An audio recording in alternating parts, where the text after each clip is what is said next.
Hello friends, welcome to technical Baljeet. आज हम discuss करेंगे क्लासिफिकेशन ऑफ बिल्डिंग, यानी कि बिल्डिंग के जो प्रकार है उसको कैसे ट्री डायग्राम की हेल्प से कैसे उसको क्लासिफाई किया गया है। ओके, सबसे पहले क्लासिफिकेशन ऑफ बिल्डिंग से पहले अगर हम बात करें कि बिल्डिंग क्या होती है, उसके सबसे पहले उसको हम जान लेते हैं। ओके, तो अगर हम बिल्डिंग की बात करेंगे तो प्रोसेस ऑफ ज्वाइनिंग टू और more elements is known as fabrication. जहाँ पर दो या दो से अधिक जो हमारे कंपोनेंट्स होते हैं, एलिमेंट्स होते हैं, उनको जोड़ा जाता है, उसे फैब्रिकेशन कहते हैं। और ज्वाइनिंग में भी टेम्पररी, परमानेंट और सेमी परमानेंट, यानी कि जो ज्वाइनिंग होती है, यानी जो वेल्डिंग के हेल्प से या फैब्रिकेशन के हेल्प से जो ज्वाइंट होते हैं उनको या तो टेम्पररी हो सकते हैं या परमानेंट हो सकते हैं या सेमी परमानेंट हो सकते हैं। Okay, joining by means of bolts, screws extra are temporary fastening. Okay, यानी कि अगर हम बात करेंगे बोल्ट और स्क्रू से अगर उसको जोड़ते हैं तो उसको टेम्पररी कहते हैं। अगर रिविट्स की हेल्प से अगर उसको जोड़ते हैं तो उसको सेमी परमानेंट कहते हैं। ओके, और अगर वेल्डिंग की हेल्प से जोड़ते हैं तो उसको परमानेंट ज्वाइंट कहते हैं। ओके, तो ये आप समझ गए होंगे कि टेम्पररी, सेमी परमानेंट और परमानेंट ज्वाइंट क्या होते हैं। अगर हम बात करें कि welding is the most extensively used method in industry and can be defined as the process in which two metals are joined permanently by heating up to fusion temperature with or without application of pressure is called welding। यानी कि अगर आप welding की definition को जाएंगे तो वहाँ पर लिखा होता है कि the process in which two metals are joined permanently by heating up to fusion temperature with or without application is pressure is called welding. Okay, अब अगर हम बात करेंगे,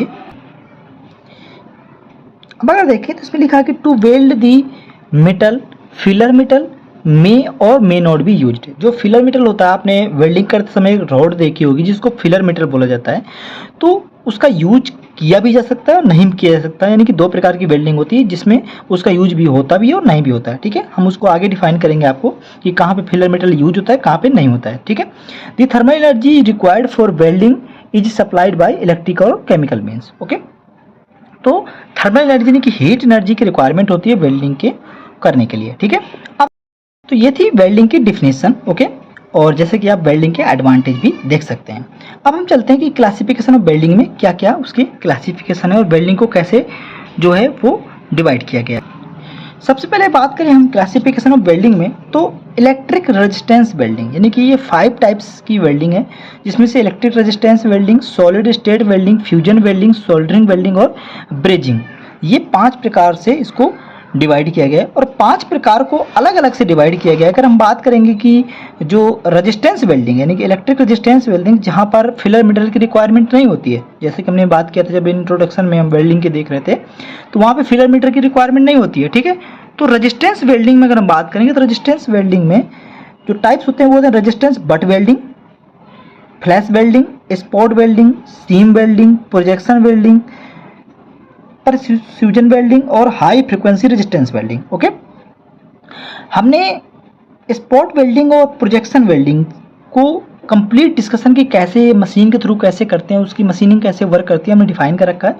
आपको लिंक इसका डिस्क्रिप्शन में मिल जाएगा, आप वहाँ पे जाकर देख सकते हैं। ओके, सॉलिड स्टेट वेल्डिंग की अगर हम बात करेंगे तो इसमें expulsion welding, friction welding, ultrasonic welding, forge welding और डिफ्यूजन वेल्डिंग को सॉलिड स्टेट वेल्डिंग में बांटा गया, यानी कि SSW जो होती है वो एक्सपल्सन, फ्रिक्शन, अल्ट्रासोनिक, फोर्ज और डिफ्यूजन।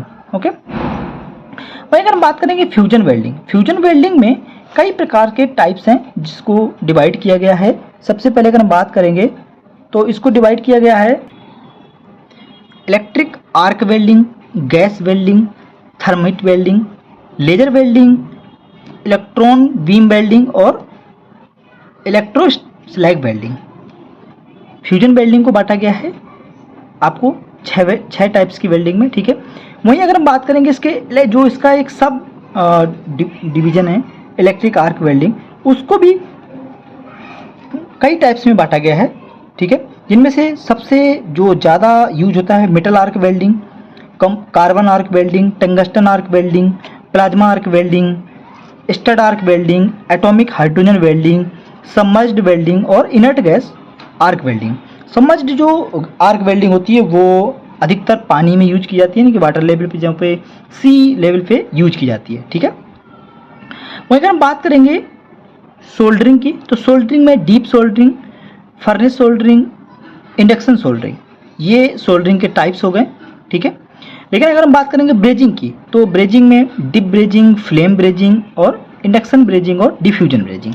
तो ये जो ट्री डायग्राम है, ये अगर हम बात करें क्लासिफिकेशन ऑफ वेल्डिंग का, तो इस प्रकार से आप बना सकते हैं। इसका जो एग्जाम में बहुत ही ज़्यादा इम्पोर्टेंट, इससे आपका जो अगर क्वेश्चन आपका क्लासिफिकेशन ऑफ वेल्डिंग का आता है, तो अगर आप ये ट्री डायग्राम की हेल्प से बनाते हैं तो इसमें अधिक जो नंबर होते हैं वो मिल जाते हैं। ठीक है, तो इस प्रकार से डिफाइन किया गया है ट्री डायग्राम को क्लासिफिकेशन ऑफ वेल्डिंग के। ठीक है, तो ये वेल्डिंग का इंट्रोडक्शन था और क्लासिफिकेशन ऑफ वेल्डिंग था।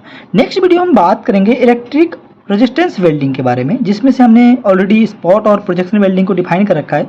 हम आपको बताएंगे कि बट वेल्डिंग क्या होती है, फ्लैश वेल्डिंग क्या होती है, स्पॉट वेल्डिंग जो कि हम बता रखे हैं, लेकिन सीम वेल्डिंग क्या होती है, ओके, प्रेसिजन वेल्डिंग क्या होती है, हाई फ्रीक्वेंसी रेजिस्टेंस वेल्डिंग क्या होती है। ऐसे हम एक एक डिफाइन करेंगे आपको, सॉलिड स्टेट वेल्डिंग की कैसे आप वर्क करती है, और फ्यूजन वेल्डिंग कैसे वर्क करती है, सोल्डरिंग कैसे वर्क करती है, ब्रेजिंग कैसे वर्क करती है। तो बनेगा हमारे साथ चैनल में। अगर आप हमारे चैनल के नए व्यूअर हैं तो चैनल को सब्सक्राइब करके बेल आइकन जरूर प्रेस करिएगा। Thank you for watching. जय हिंद।